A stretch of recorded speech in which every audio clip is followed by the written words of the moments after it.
भूमि express में आपका स्वागत है और मैं हूं आपके साथ वर्षा। सीधे आपको देहरादून लिए चलते हैं जहां विधानसभा की कार्रवाई जारी है। थोड़ी ही देर में बजट पेश होगा।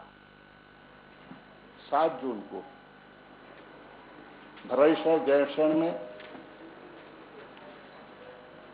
सत्र प्रारंभ करने की ऐलान किया और उसी संदर्भ में माननीय अध्यक्ष जी मीडिया के माध्यम से आपकी स्वयं की प्रतिक्रिया आई कि सत्र माननीय नेता प्रतिपक्ष माननीय अध्यक्ष व्यवस्था का प्रश्न है। 4 बजे जो है अभी 4 बजे तो 4 बजे जो 4 बजे उत्तराखंड विधानसभा कार्य सूची है उसमें बजट प्रस्तुत किया जाना था। तो माननीय अध्यक्ष जी की आपकी ओर से प्रतिक्रिया आई सीडी के विधानसभा का सत्र कहाँ है किए जाने की मेरे पास कोई अधिकारिक सूचना नहीं है। नहीं, एक मिनट ये व्यवस्था का प्रश्न है अध्यक्ष जी।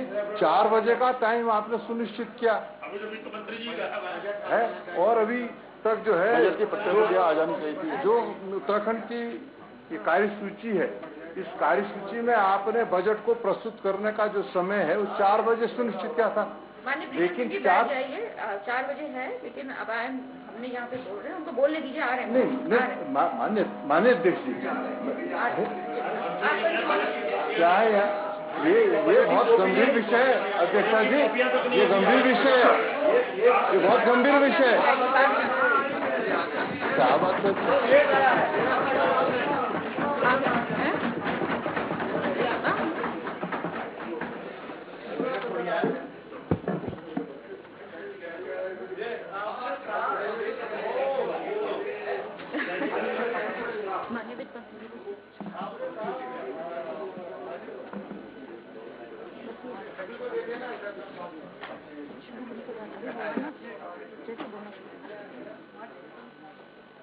माननीय वित्त मंत्री जी,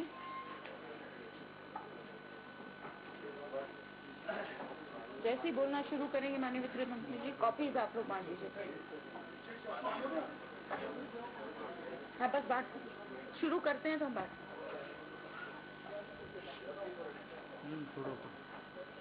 ठीक है।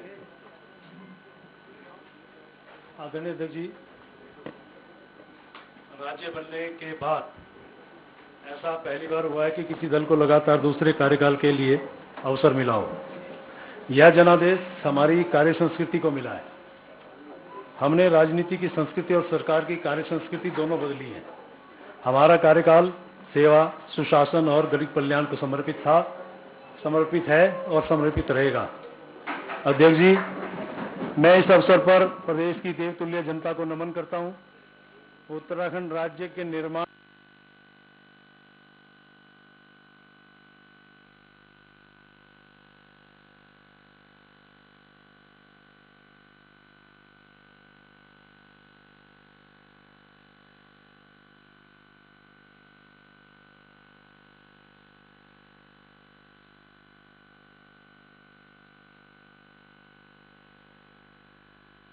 थोड़ी ही देर में विधानसभा का बजट सत्र आने वाला है। ये कार्रवाई आप लाइव देख रहे हैं। कुछ ही देर में धामी सरकार का बजट पेश होगा। उत्तराखंड की 5वीं विधानसभा का ये दूसरा सत्र है। थोड़ी ही देर में धामी सरकार का बजट पेश होने वाला है। नहीं थी। कोरोना महामारी से बाहर निकलना केंद्र सरकार के सहयोग के बिना असंभव था। हमें पर्याप्त मात्रा में वैक्सीन उपलब्ध कराई गई और आर्थिक सहायता दी गई। केंद्र सरकार की मदद के कारण ही देश की अर्थव्यवस्था की तरह हमारी अर्थव्यवस्था ने भी त्वरित एवं प्रभावी वी शेप रिकवरी की। आज हम इस बुरे दौर से बाहर निकल आए हैं। मैं इस अवसर पर चिकित्सकों, स्वास्थ्य कार्मिकों, पर्यावरण मित्रों के साथ साथ पुलिस व प्रशासन तथा सामाजिक संस्थाओं से जुड़े सभी कोरोना योद्धाओं को भी नमन करता हूं। जनता ने जो अवसर हमें दिया है उसे हम जनता का आदेश मानते हैं। यह आदेश प्रदेश के विकास का, सुदृढ़ कानून व्यवस्था का, निर्बल के सशक्तिकरण का, पहाड़ और मैदान के संतुलित विकास का, शहर और गांव सबके विकास का आदेश है। यह आदेश माननीय प्रधानमंत्री श्री नरेंद्र मोदी जी के नेतृत्व में राष्ट्रहित में देश के विकास हेतु चलाए जा रहे विभिन्न कार्यक्रमों और नीतियों को पूरी लगन के साथ उत्तराखंड में लागू करने का आदेश है। यह राज्य निर्माण की रजत जयंती के अवसर पर उत्तराखंड को देश का अग्रणी राज्य बनाने का आदेश है। यह अवसर माननीय प्रधानमंत्री जी की प्रेरणा से इस दशक को उत्तराखंड का दशक बनाने की ओर एक और कदम है। अध्यक्ष जी, आजादी के अमृत महोत्सव वर्ष में प्रस्तुत होने वाला यह व्यवहार नए विचारों का, नए संकल्पों का, आत्मनिर्भरता का, सुराष्ट्र सपनों को पूरा करने का, विकास की ओर, सेवा, सुशासन तथा गरीब कल्याण का जीवंत दस्तावेज है। अर्थशास्त्र में संतुलित बजट उसे कहते हैं जिसमें व्यय और राजस्व प्राप्ति बराबर हो। वित्त वर्ष 2022-23 का बजट एक अलग मायने में संतुलित है। इसमें परंपरा और विज्ञान का, पर्यावरण और विकास का, राजस्व और पूंजीगत व्यय का तथा असीमित आवश्यकता व सीमित संसाधनों के मध्य संतुलन है। इसमें मौजूदा समय की आवश्यकता को भविष्य की दृष्टि से संतुलित करने का विनम्र प्रयास है। हमारी सरकार का यह विश्वास है कि यदि सरकार द्वारा बनाई गई योजनाओं का लाभ समाज के महिलाओं, बच्चों, वरिष्ठ नागरिकों, कृषकों और असंगठित देश क्षेत्र के मजदूरों, अनुसूचित जातियों व जनजातियों, पिछड़े वर्गों, अल्पसंख्यकों तक नहीं पहुंच पा रहा है तो उनकी सार्थकता निश्चय ही खतरे में पड़ जाती है। इसलिए इस बजट में न केवल यथोचित प्रावधान किए गए हैं, अपितु ससमय सर्विस डिलीवरी को भी ध्यान में रखा गया है। योजनाओं की नियमित मॉनिटरिंग के हेतु ऑनलाइन व ऑफलाइन दोनों माध्यमों का विशेष ध्यान रखा गया है। अध्यक्ष जी, बजट एक सशक्त माध्यम है प्रदेश में विकास के नए आयामों को छूने का, जनता से जुड़ने का, जनता को जोड़ने का, जनता की आकांक्षाओं को साकार करने का, आवश्यक संसाधन जुटाने का, नई नीतियों के माध्यम से प्रदेश की किस्मत संवारने का। इस सशक्त माध्यम को हम प्रभावी तौर पर सही मायने में जनता का एक अस्त्र बनाना चाहते हैं। इसीलिए बजट निर्माण के अवसर पर हमने हर संभव तरीके से जनता से जुड़ने का प्रयास किया है। अध्यक्ष जी, सम्मानित सदन का अवगत कराना है कि 29 मार्च 2022 को 4 माह हेतु लेखानुदान प्रस्तुत किया गया था। लेखानुदान पारित होने के बाद हमने विभागीय विशेषज्ञता व जन सहभागिता से बजट निर्माण का विनम्र प्रयास किया है। हमने आपका बजट, आपका सुझाव अभियान प्रारंभ किया। व्हाट्सएप और ईमेल के माध्यम से जनता के बहुमूल्य सुझाव प्राप्त किए। माननीय मुख्यमंत्री जी की प्रेरणा से प्रदेश में पहली बार विभिन्न क्षेत्रों के प्रतिनिधि समूहों के साथ मंडलवार संवाद कार्यक्रम आयोजित किए। कुमाऊं मंडल में नैनीताल में 14 मई 2022 को और गढ़वाल मंडल में देहरादून में 19 मई 2022 को अर्थव्यवस्था से संबंधित प्रमुख क्षेत्र, कृषि व संबंधित गतिविधियां, ग्रामीण व शहरी स्थानीय निकाय, उद्योग, वैकल्पिक ऊर्जा व व्यापार जैसे प्रमुख हितधारक समूह के प्रतिनिधियों को संवाद कार्यक्रम में आमंत्रित किया। इन संवाद कार्यक्रमों में विभिन्न क्षेत्रों का प्रतिनिधित्व करने वाले 200 से अधिक प्रतिनिधियों ने अपने बहुमूल्य सुझाव हमें दिए। बजट पूर्व संवाद व जनता के सुझावों को हमने जनादेश माना है। नीति निर्माण और बजट निर्माण में उनसे सम्यक प्रेरणा लेने के लिए सुझावों को संबंधित विभागों को संदर्भित भी किया है। अनेक सुझावों को विद्यमान योजनाओं में बजट प्रावधान में वृद्धि कर सम्मिलित किया गया है। ये सुझाव नीति निर्माण में भी सहायक सिद्ध होंगे। समय अभाव के कारण यहाँ विस्तार से उल्लेख संभव नहीं है, तथापि प्रसंगवश कुछ सुझावों का उल्लेख इस आय व्यय में किया गया है। यह कदम प्रदेश के अंतिम पंक्ति में खड़े व्यक्ति को प्रदेश की अर्थव्यवस्था से संबंधित नीति निर्माण से जोड़ने हेतु एक अभूतपूर्व पहल है।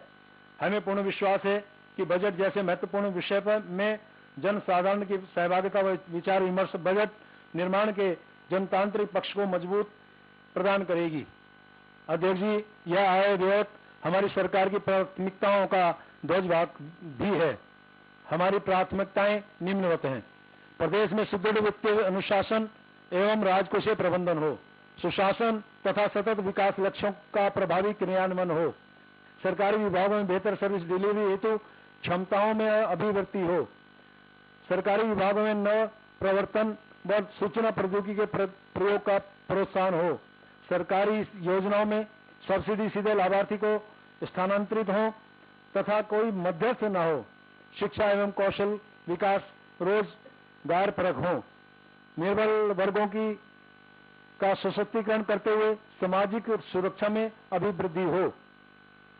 कृषि व संबंध क्षेत्रों का पुनर्जीवन व विस्तार हो तथा परंपरागत कृषि, उद्यान, मशरूम व सुगंध पुष्प के उत्पादन व विपणन को प्रोत्साहन हो। आधारभूत संरचना व औद्योगिक विकास के साथ साथ पारिस्थितिकी तंत्र से संतुलन हो।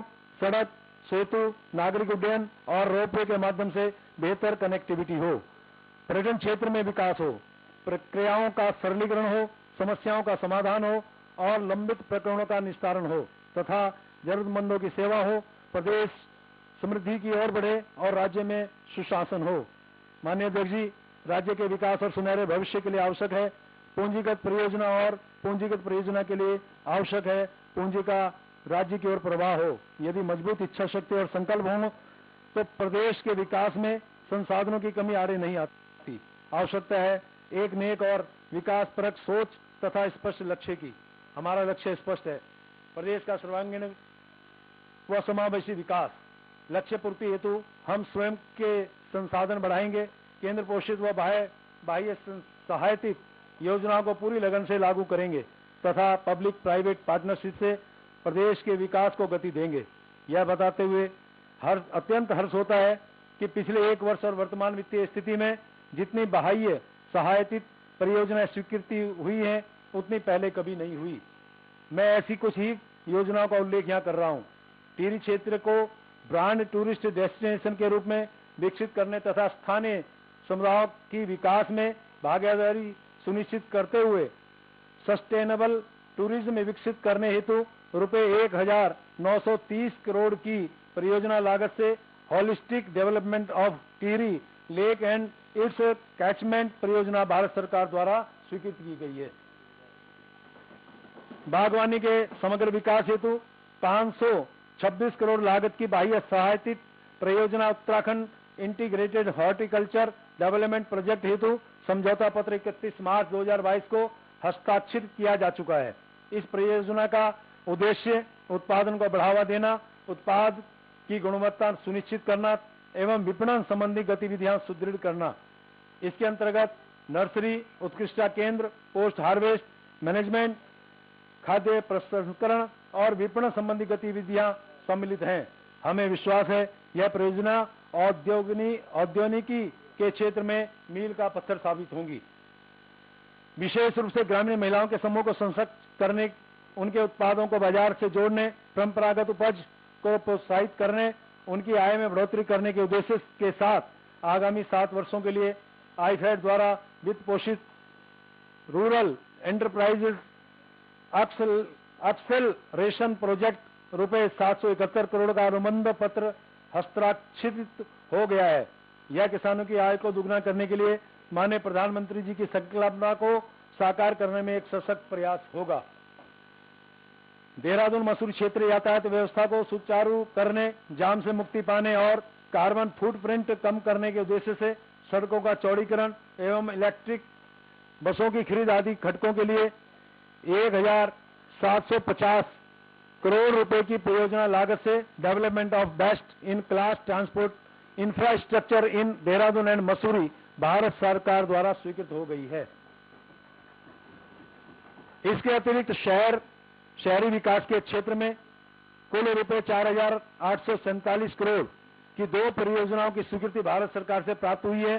2,025 करोड़ की integrated urban infrastructure development in Haldwani परियोजना की स्वीकृति दिनांक 29 दिसंबर 2021 को प्राप्त हुई है तथा 2,812 करोड़ की urban infrastructure development of secondary towns की स्वीकृति दिनांक 23 दिसंबर 2021 को प्राप्त हुई है। पेयजल आपूर्ति के लिए 2 महत्वपूर्ण बाह्य सहायतित परियोजना स्वीकृत हुई है। 38 दूरस्थ व छोटे नगरों में 135 लीटर प्रति व्यक्ति प्रतिदिन गुणवत्ता युक्त स्वच्छ पेयजल उपलब्ध कराने हेतु जापान इंटरनेशनल कॉर्पोरेशन एजेंसी जायका के सहयोग से ₹1,600 करोड़ परियोजना लागत से Uttarakhand urban water supply project तथा देहरादून एवं उपनगरीय क्षेत्र हेतु सुनिश्चित पेयजल आपूर्ति के लिए सोंग नदी पर लगभग 2021 करोड़ की लागत से बाह्य सहायता सोंग पेयजल बांध योजना भारत सरकार से स्वीकृत हो गई है। 952 करोड़ की परियोजना लागत से Uttarakhand climate responsive rain fade farming project Bharat सरकार से स्वीकृत हो गया है। माननीय अध्यक्ष जी, स्पष्ट है कि अप्रैल 2021 से 31 मई 2022 तक लगभग 14,387 करोड़ की बाह्य सहायता परियोजना की सौगात केंद्र सरकार ने हमको दी है। यही नहीं, विगत 5 वर्षों में विभिन्न केंद्र पोषित योजनाओं व अनुदानों के माध्यम से हमें महत्वपूर्ण सहायता भी प्राप्त हुई है। महालेखाकार से प्राप्त आंकड़ों के अनुसार 2012-13 से 2016-17 तक की अवधि के में कुल 28,075.88 करोड़ रुपए का अनुदान भारत सरकार से प्राप्त हुआ था। इस प्रकार इन 5 वर्षों में भारत सरकार से प्राप्त वार्षिक अनुदान का औसत रुपए 5,615 करोड़ 18 लाख था। 2017-18 से 2021-22 तक 55,841.03 करोड़ का अनुदान प्राप्त हुआ था। इस प्रकार औसत वार्षिक अनुदान रुपए 11,168.21 करोड़ रहा है। निश्चित ही यह डबल इंजन की सरकार का ही कारण संभव हुआ है। महालेखाकार से प्राप्त आंकड़ों के अनुसार 2012-13 से 2016-17 तक की अवधि में कुल पूंजीगत प्रव्यय 21,364 करोड़ था, जबकि 2017-18 से 2020-21 तक 4 वर्षों में ही 24,052 करोड़ का पूंजीगत प्रव्यय हो गया था। यदि वित्तीय वर्ष 2021-22 के संशोधित अनुमान रुपए 7,112 करोड़ को सम्मिलित किया जाए तो 2017-18 से 2021-22 के 5 वर्षों में कुल रुपए 31,164 करोड़ का पूंजीगत प्रव्यय हुआ है। इस प्रकार 2012-13 से 2016-17 की तुलना में 2017-18 से 2021-22 तक की अवधि में 45.87% की वृद्धि हुई है। यह पूंजीगत परिसंपत्तियों के सर्जन के लिए और राज्य के भविष्य के लिए हमारी प्रतिबद्धता को दर्शाता है। भारत सरकार द्वारा अवसंरचना के विकास के लिए इस वित्तीय वर्ष में 894 करोड़ का पूंजीगत सहायता स्वीकृत की गई है। इसके अतिरिक्त कुछ अन्य घटकों से सशर्त पूंजीगत सहायता मिलने की संभावना है। इस योजना के अंतर्गत लोक निर्माण, ऊर्जा, पर्यटन, शहरी विकास, आवास, स्वास्थ्य, शिक्षा, चिकित्सा शिक्षा, युवा कल्याण आदि अनेकों विभागों की परियोजनाएं आच्छादित की जा रही हैं। हमारे राज्य के सुनहरे भविष्य के लिए यह योजना एक संजीवनी बनकर आई है। इसीलिए हमारी सरकार की शीर्ष प्राथमिकता है कि समयबद्ध तरीके से योजना का पूर्ण पालन किया जा सके। माननीय अध्यक्ष जी, वर्ष 2022-23 के आय व्यय से सम्मानित सदन को अवगत कराने से पूर्व मैं किसानों, उद्यमियों, व्यवसायियों, शिक्षकों, चिकित्सकों, माताओं, बहनों व युवाओं को ये पंक्तियां समर्पित करता हूं। वो खून पसीने की स्याही से सबकी किस्मत लिखते हैं, उस फौलादी नींव पर हम विकास पथ पर बढ़ते हैं, हम विकास पथ पर बढ़ते हैं। अब मैं 2022 के आय व्यय से सदन को अवगत कराना चाहूंगा। नियोजन, वित्त और प्रशासन। माननीय अध्यक्ष जी, समुचित नियोजन के बिना विकास के लक्ष्यों को प्राप्त नहीं किया जा सकता है। यह आवश्यक है कि राज्य में संचालित योजनाओं का समुचित अनुवेक्षण हो, संसाधनों की अभिवृद्धि के अनवरत प्रयास हो, मितव्ययता हो, समुचित कानून व्यवस्था हो तथा नवाचार व नवीन प्रौद्योगिकी को निरंतर बढ़ावा मिले। ई गवर्नेंस प्रणाली के अंतर्गत राज्य में विभिन्न विभागों में संचालित परियोजनावार कार्यक्रमों की वित्तीय एवं भौतिक प्रगति की ऑनलाइन पोर्टल ई आकलन से समीक्षा की जा रही है। प्रदेश में 5 करोड़ से ऊपर की परियोजनाओं की ऑनलाइन मॉनिटरिंग हेतु एक कैपिटल डैशबोर्ड तैयार किया गया है। प्रदेश में संचालित की जा रही बाह्य सहायतित परियोजनाओं के ऑनलाइन अनुश्रवण हेतु EAP डैशबोर्ड तैयार किया गया है। राज्य योजना आयोग की वेबसाइट www.spc.uk.gov.in के माध्यम से बेस्ट प्रैक्टिसेस आमंत्रित किए जाने की सुविधा प्रारंभ की गई है। वैश्विक वित्तीय परिदृश्य में राज्य के अधिकारियों कर्मचारियों को प्रशिक्षण प्रदान करने व उनके कौशल विकास के लिए पंडित दीनदयाल उपाध्याय वित्तीय प्रशासन प्रशिक्षण एवं शोध संस्थान उत्तराखंड द्वारा देश की कई नामी संस्थानों के साथ पहली बार मेमोरेंडम ऑफ अंडरस्टैंडिंग हस्ताक्षरित किया गया है। संस्थान ने national institute of public finance and policy New Delhi, national institute of financial management Faridabad, administrative staff college of India Hyderabad तथा institute of public enterprises Hyderabad के साथ प्रदेश के कार्मिकों के प्रशिक्षण के लिए मॉड्यूल विकसित करने एवं प्रशिक्षण प्रदान करने के लिए भी अनुबंध किया है। वित्तीय वर्ष 2022-23 में संस्थान द्वारा 2200 कार्मिकों को प्रशिक्षण देने का लक्ष्य रखा है। माननीय अध्यक्ष जी, राजस्व अभिवृद्धि के परिप्रेक्ष्य में राज्य कर विभाग के तत्वाधान में विभिन्न नवाचारी प्रयास किए जा रहे हैं, जिसमें सूचना प्रौद्योगिकी का अधिकतम प्रयोग किया जाना प्रस्तावित है। एक विवेकपूर्ण इलेक्ट्रॉनिक निगरानी प्रणाली के माध्यम से संभावित करामचन टैक्स इवेजन के जोखिमों को कम किया जा सकता है। इस परिप्रेक्ष्य में करामचन को रोकने तथा प्रवर्तन इकाइयों की प्रभावी मॉनिटरिंग किए जाने हेतु मुख्यालय पर कंट्रोल रूम का गठन किया जाना प्रस्तावित है। ई वे बिल प्रणाली के विश्लेषण को प्रभावी बनाए जाने हेतु राज्य सरकार पर automated number plate recognition system परियोजना के माध्यम से video analytics and image processing के द्वारा सूचनाओं का डाटाबेस तैयार किए जाने का कार्य प्रस्तावित है। जीएसटी के उपभोग आधारित कर प्रणाली होने के कारण उत्तराखंड राज्य के उपभोग स्वरूप का अध्ययन किया जाना प्रस्तावित है, ताकि तदनुरूप राजस्व अभिवृद्धि हेतु कार्यनीति बनाई जा सके। करदाताओं के मध्य जीएसटी अनुपालनाओं का अधिक प्रचार प्रसार किए जाने के लिए हमने गंभीर प्रयास प्रारंभ किए हैं। जन जागरूकता के विभिन्न विषयों को भी विज्ञापन के माध्यम से प्रसारित किया जा रहा है। माननीय अध्यक्ष जी, अधिकाधिक व्यापारियों को पंजीयन प्राप्त किए जाने हेतु प्रोत्साहित करने तथा पंजीकृत व्यापारियों को सामाजिक सुरक्षा प्रदान किए जाने के दोहरे उद्देश्य व्यापारी दुर्घटना बीमा योजना लागू की गई है, जिसके अंतर्गत किसी पंजीकृत व्यापारी की दुर्घटना में मृत्यु होने पर 5 लाख की बीमा राशि प्रदान की जाती है। बजट पूर्व संवाद के दौरान व्यापारी दुर्घटना बीमा योजना में अभिवृद्धि का सुझाव आया था। इस आय व्यय में व्यापारी दुर्घटना बीमा योजना के अंतर्गत प्रदान की जाने वाली 5 लाख की बीमा राशि को बढ़ाकर 10 लाख रुपए किया जाना प्रस्तावित है। अध्यक्ष जी, निबंधन कार्यालय में कंप्यूटराइजेशन व पुराने अभिलेखों के डिजिटाइजेशन किए जाने के विशेष प्रयास किए जा रहे हैं। आम जनता की सुविधा हेतु व कार्य प्रणाली सरल बनाते हुए संपत्तियों के मूल्यांकन हेतु प्रवृत्त सर्किलों दरों को ऑनलाइन प्रदर्शित किए जाने हेतु जीआईएस एप्लीकेशन प्रणाली को अपग्रेड कर और अधिक प्रभावी बनाया जा रहा है। इससे आमजन को संपत्ति के स्थान के अनुसार सर्किल दर पर उसका मूल्यांकन करना अधिक सुविधाजनक होगा। निबंधन कार्यालय में ऑनथिक। तो ये सीधी तस्वीरें आप देख रहे थे देहरादून से, जहां पर वित्त मंत्री प्रेमचंद अग्रवाल बजट